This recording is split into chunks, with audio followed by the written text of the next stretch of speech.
Assalamualaikum warahmatullahi wabarakatuh. Perkenalkan, nama saya Depi Rahmania, NIM 3121102006 dari kelas TI 21C5. Kali ini saya akan membahas tentang keamanan dalam IoT. Yang pertama ada resiko keamanan dalam IoT. Serangan terhadap perangkat. Perangkat IoT rentan terhadap malware yang dapat menginfeksi dan mengendalikan perangkat untuk tujuan jahat. Perangkat dengan firmware yang tidak diperbarui atau memiliki kerentanan dapat dieksploitasi oleh penyerang. Yang kedua ada keamanan data. Perangkat yang terhubung ke internet berisiko mengalami kebocoran data jika tidak dilindungi dengan baik.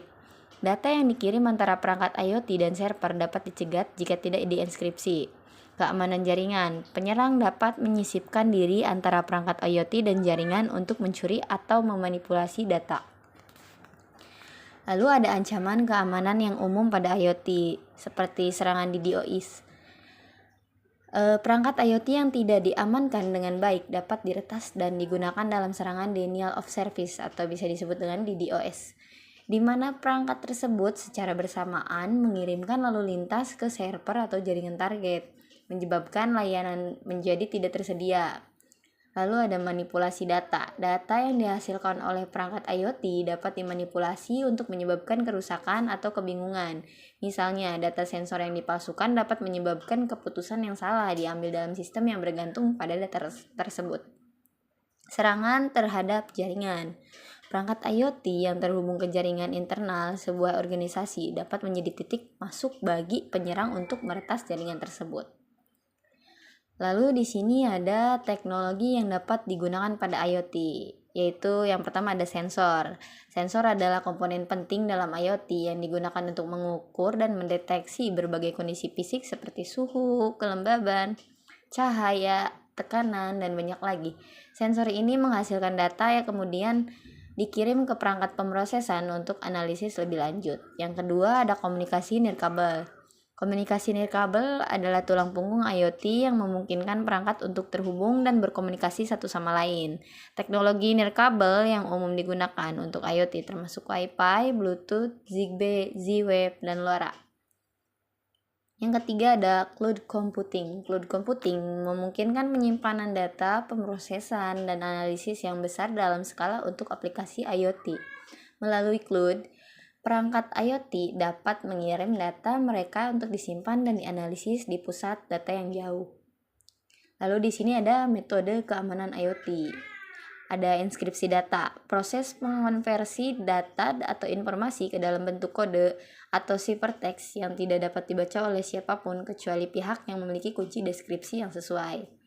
Yang kedua ada pembaruan firmware. Memungkinkan pembaruan perangkat lunak dan firmware secara jarak jauh untuk memperbaiki kerentanan dan menambahkan fitur baru tanpa perlu intervensi fisik.